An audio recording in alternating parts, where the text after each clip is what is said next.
we figured that, one Broadway had to be George Abbott's office. And so we arrived, walked in, and I'm not exaggerating.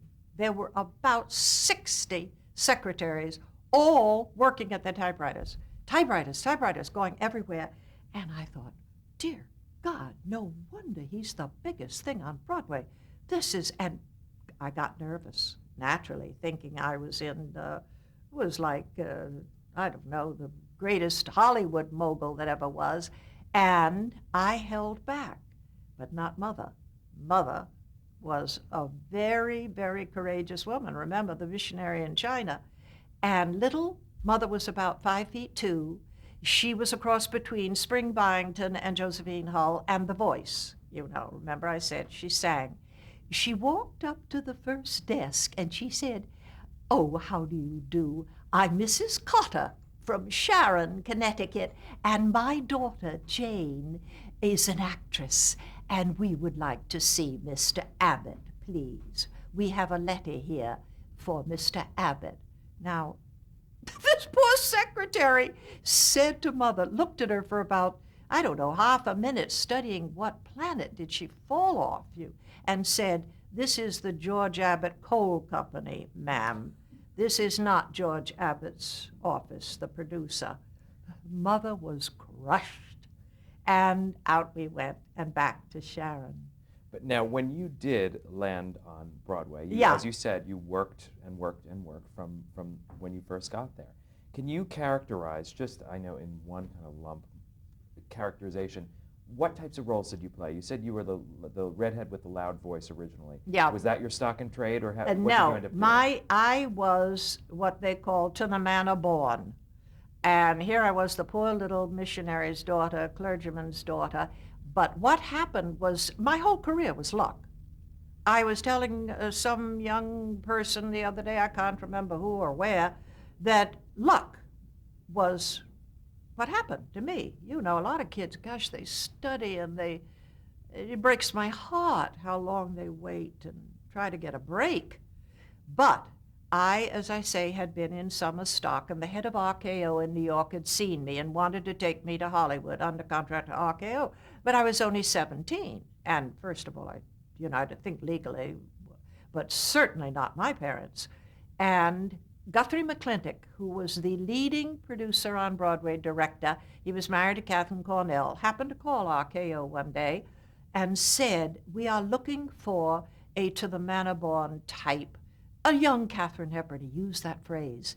And he said, "I've seen every actress in New York. We go into rehearsal Monday. We have no one. Do you in Hollywood have any young starlets that answer that description?"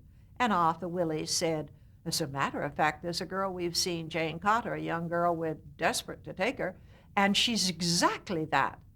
And McClintock said, "Send her over." And they contacted me, and I went. He asked me where I was from. He told me later it's why he signed me without a reading.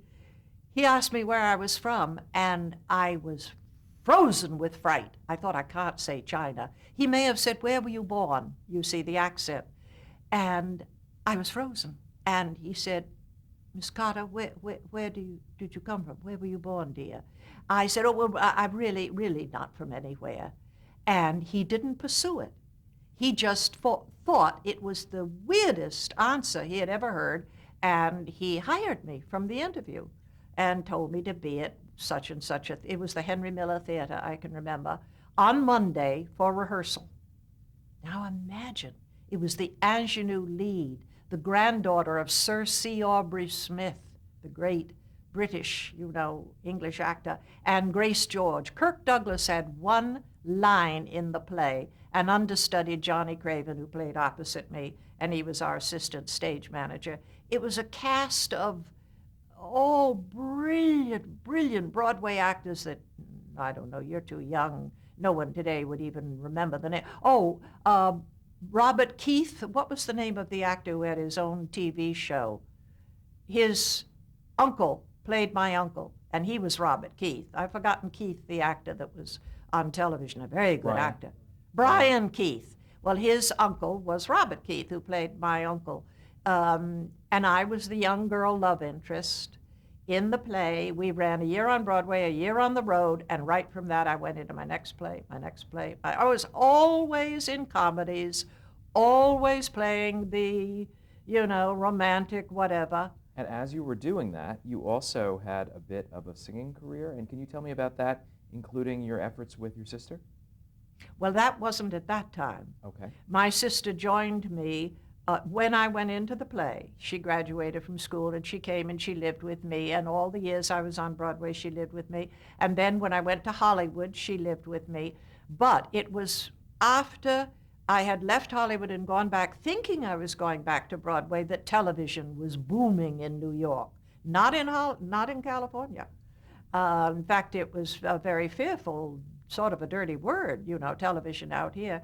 And while I was on I've Got a Secret, and I think it was, Audrey was on the Gleason show at the time, she came to me and said, the head of RCA Victor was a friend of hers. And all the time I was on Broadway, Audrey was studying singing. She wanted to be a singer.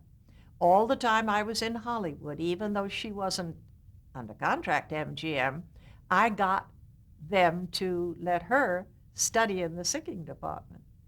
It was just a sweet thing they did. Well, she said, Manny Sachs, who was the head of RCA Victor, had told her, he said, Audrey, I can't sign you. He said, but I can arrange for you to have an audition. And if they like you, great. I'll see that, you get a contract. And she came to me and she said, I can't audition alone. And I said, well, why do you want to be a singer? Why? And she said, no, I can't do it. You always sang the harmony. We used to sing as children, not just in China. Of course, we just sang hymns, but in Connecticut, we lived in this tiny little town. And we would go to each other's houses at night. It was very conservative. There wasn't even a Democrat in the town. And so we'd go to and my older brothers would escort us, and we would spend the whole evening singing, everybody in the town. Well, I carried the harmony. I didn't realize that meant you had a good ear, because I never wanted to be a singer, and I never studied singing. So she prevailed, and I said, no. And finally I thought, oh, gosh, well, I love my sister, I'll do it. But only, I said, if we sing a song in Chinese, Audrey, so they won't know how lousy we are. And we got Daddy to translate San Francisco into Chinese, and we sang it. Now, I was in a play on Broadway at the time, so we did the audition for Hugo Winterhalter and a band of, I think there must have been at least 50 musicians at 11 o'clock at night. And when the audition was over with, I happened to be standing by the elevator. I was so tired. Matinee day yet. I heard somebody say to Hugo Winterhalter, how are the girls? How are the little Meadows sisters? And Hugo Winterhalter, who looked like he was about to die, said, I've never been so tired in my whole life, but I've never had so much fun. And then moving on from singing, we also talked about you were in the mid-40s under contract with MGM. If I name some of your films... Well, the singing came afterwards. Okay, yeah. right. Yes, yeah. I'm trying to keep it in a semblance of time order. If I name some of your films, can you just give me a quick word association about a few Okay. of them? We talked about Undercurrent, directed by Vincente Minnelli and starring Katharine Hepburn and Robert Taylor. Anything more to add about that film? Was that your first? That was not only my first film, but I was I was in my 20s, and I didn't realize then that she was probably about 35, 36. But I was so terrified. After every scene, I would go to my dressing room. And I remember she never went to her dressing room. She would sit on the set telling stories, flirting with all the men. She was the most gregarious person and lovely to me. And I adored Vincent. He was a wonderful director. But we had to make a test together for the cameraman. And it was her cameraman. And Jack Dawn had told me, don't smile too broadly, because I've got buck teeth and they were very white. And he said, because you look like, piano keys when you smile too big with your teeth. And they asked me to smile. And I said, no, I can't. And she said, "Why not, dear?" And I whispered to her the reason. And she said, "Oh, my dear, you know, they told me when I smiled I looked like a horse, but I've made it pay for years. Smile." And I did. And the funny thing is that I've got a secret. For years, it was always Jayne Meadows with a beautiful smile. Can we talk about Lady in the Lake, Oh, yes. which I know was an influential Oh, film for you, starring that Robert Montgomery. Robert Montgomery, Lloyd Goff, everybody at MGM, every character actor that ever was in that movie. And I didn't have a nerve in my body because I not only learned all the lines ahead of time, but we would rehearse every afternoon what we were going to shoot the next day. I've never heard of this being done before or since. And we would come in the morning and shoot. And you remember it was subjective camera. If you've seen, it was the first, I believe, of the subjective cameras. And I wish every movie was like that, because it stimulated your imagination. Robert Montgomery, who was the leading man, is only seen 3 times in the movie. He's seen in a lake, his image. As he entered the house where you first meet me, there was a mirror, and you see him as he walked past the mirror. But he was not in the room with us when we were shooting.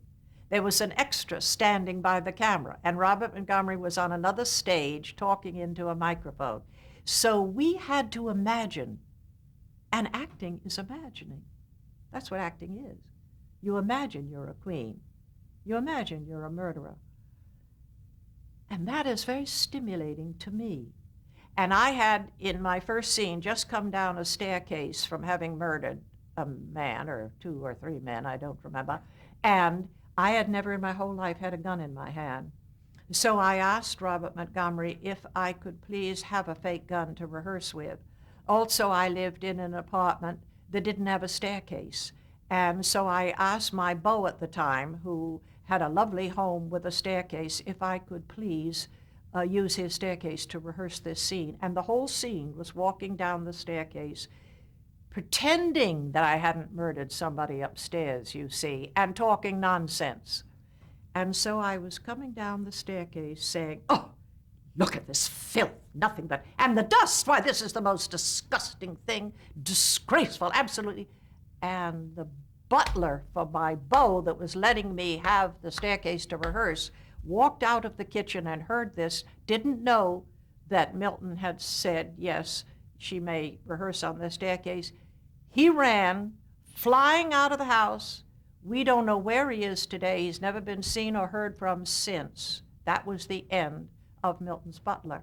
But it was just what I needed, because it stimulated me to use the gun to point with instead of hiding it, you see. And everything that I did in the scene, I used the gun. And you ended up using guns quite a bit, I believe, in a lot of your early roles on television. I'd like to move into some of the early TV work. Well, I can't we can remember. get to some of those. I believe that in some shows like Danger and Suspense. Oh, yeah, But right. we'll get to those in a moment. Just can you tell me, what was your first professional role on television? Well, of course, you know the reason I went to New York and was on television. I had no intention. I didn't own a set. My next door neighbors, John Payne and Gloria DeHaven, they had one. They invited me to come over on New Year's Day to watch the Rose Bowl game, and all we got all day long was a test pattern. Television wasn't, what it was. And I was sent to New York to do publicity on a movie I had made called David and Bathsheba. And 20th Century Fox sent me. And I told the Morris office, my agents, I wanted to go back to Broadway. And they said, "Oh, no, Jayne, no. Everything is television." And they sent me, my first interview was for a program that was very popular called Danger. The director was a young man called Sidney Lumet, and the producer, I never can remember his name, he was the star on Broadway and in the movie of The King and I. What was his name? Yul Brynner? Yul Brynner was the producer. Sidney Lumet was the director. I was from Hollywood, and the writer was a fan of mine from Lady in the Lake. Now, imagine coming from Hollywood where you have one camera, suddenly there are three cameras.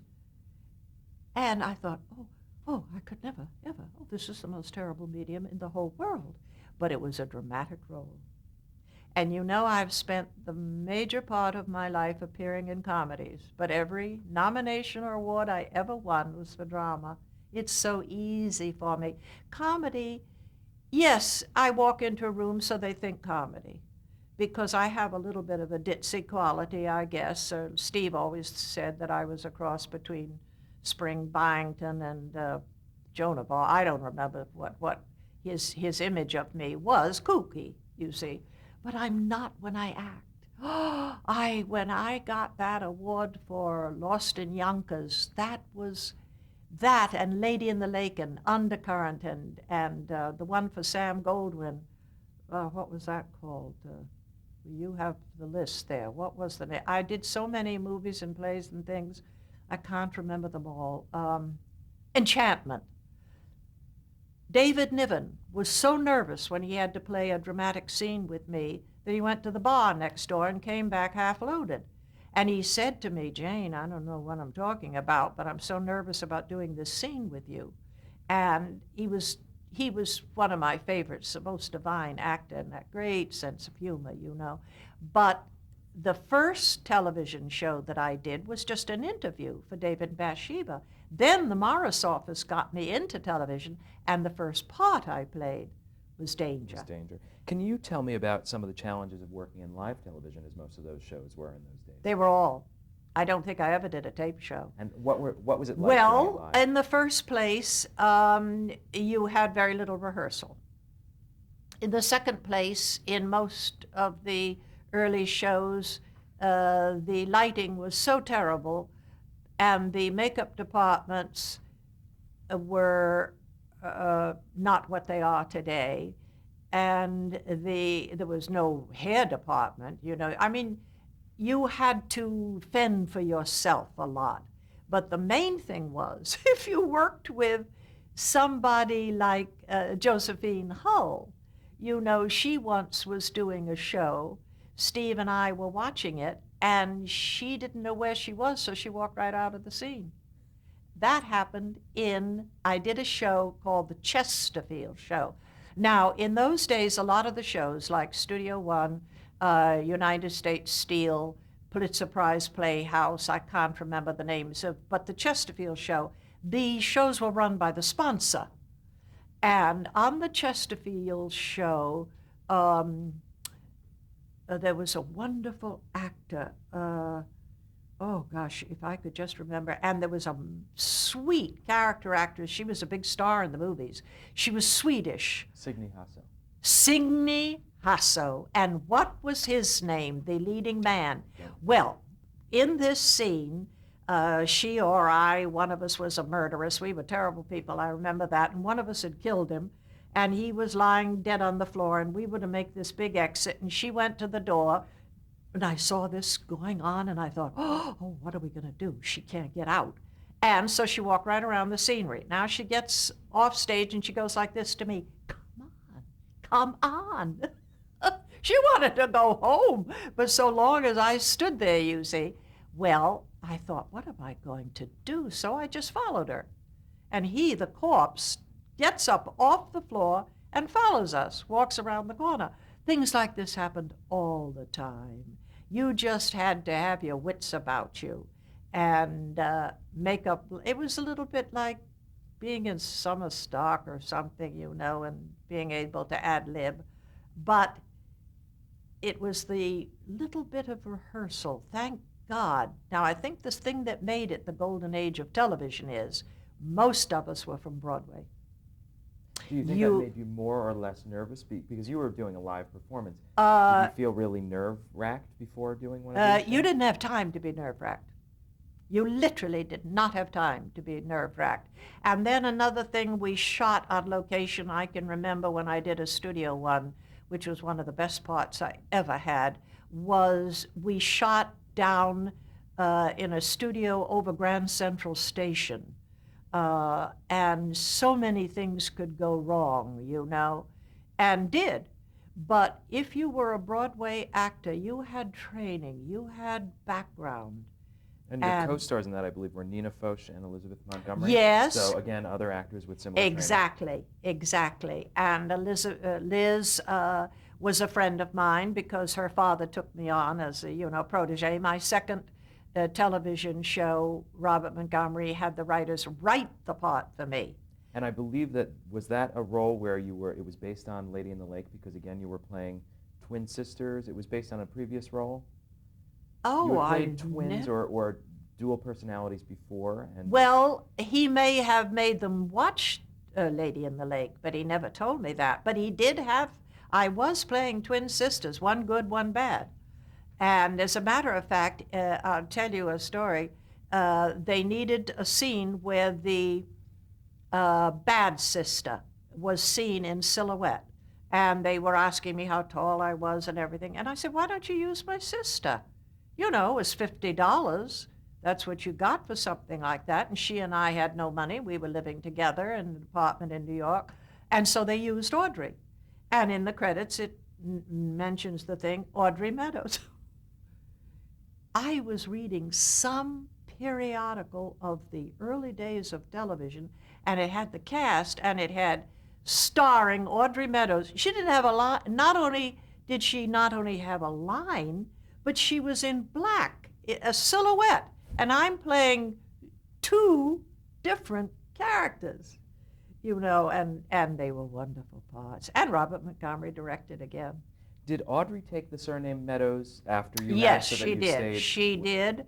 I advised her that Audrey Cotter and Audrey Tata, I said, listen, if Louis B. Mayer thinks that Jayne Cotter and Audrey, I said, you better do something. And she was very happy to do it. Yeah, she took it. And speaking of people who obviously working with people who became part of your family, I believe on 2 of your Danger episodes, you worked with Steve Allen. And he wrote them. Was that when you had met him? Had you met him earlier? Oh, yes. We had been dating for about a year. And how did you meet? Huh? How did you meet? Oh, one day the Morris office called me up and said, Jayne, there's a game show, and they're holding auditions today, and I think you'd be perfect for it. Well, I heard the word game, but I had never, up to then, I didn't own a TV set. I had never, ever seen a game show. So Mother was visiting us in New York, and Audrey and I had an apartment, and Mother and I walked the dog over to CBS, and I walked into the studio. Every actor and actress you name, Nina Foch, every single one of them were there auditioning. And as I stood in the doorway, I was a little bit late. Mark Goodson looked up, never had seen me before, and said, young lady, you redhead, what's your name? Fortunately, a man who was working for the Goodson-Todman office that was seated next to him said, oh, that's Jayne Meadows. She's a Hollywood actress, movie actress. And so he said, come in, sit on the panel. I sat down. Now, I had not seen the show, not seen the rehearsal or anything. After I finished playing, I don't know, maybe a couple of games, he let everybody go. And he came over to me and he said, you are a very good game player, young lady, but it's your personality. He said, I think you have a very commercial personality. And I was dying to find out what he meant. And I said, oh, and he said, yes, you're very saucy. And that's commercial. I'll never forget that. Nobody, in my whole life, nobody had ever thought I was saucy. So he said, we would like to give you 3 shots on our show. And they had been on 2 weeks. This is I've Got a Secret? I've Got a Secret. Mm-hmm. Oh, yes, I forgot to say that it was I've Got a Secret. Now, I'd never seen What's My Line had been on before us. But as I say, all I thought about was Broadway. Now, he said, we'll give you 3 shots. Come to the theater. And next week told me the theater. No, it wasn't next week. It was like 2 or 3 days later. But you see, this is live TV. And they, in those days, were on a Thursday, so I guess our audition was on a Friday. And I was to do the show the next Thursday, having never seen it. He said, wear an evening gown and come to the theater, and you will have 3 shots. And I got all fixed up. Audrey and I hadn't met Steve yet. Audrey and I were sharing an apartment, and I owned 1 evening gown. no makeup, street makeup. There was no makeup department on I've Got a Secret and no hair department. You just went as is. And I said to Audrey, I'm nervous. And she said, well, meet me afterwards. I'm meeting with, the gang at the Park Sheridan Hotel. That's where Jackie Gleason lived. And come have supper after the program. I said, oh, gosh, Audrey, no, I'll be too nervous. I'll just drop dead after the show. I don't know what I'm doing. And I went to the theater, and I did it. And afterwards, he and Bill Todman took me aside and said, we'd like to sign you to an exclusive contract. 7 years. Oh, I couldn't wait to meet Audrey, to tell her we're going to at least be eating for the next 7 years.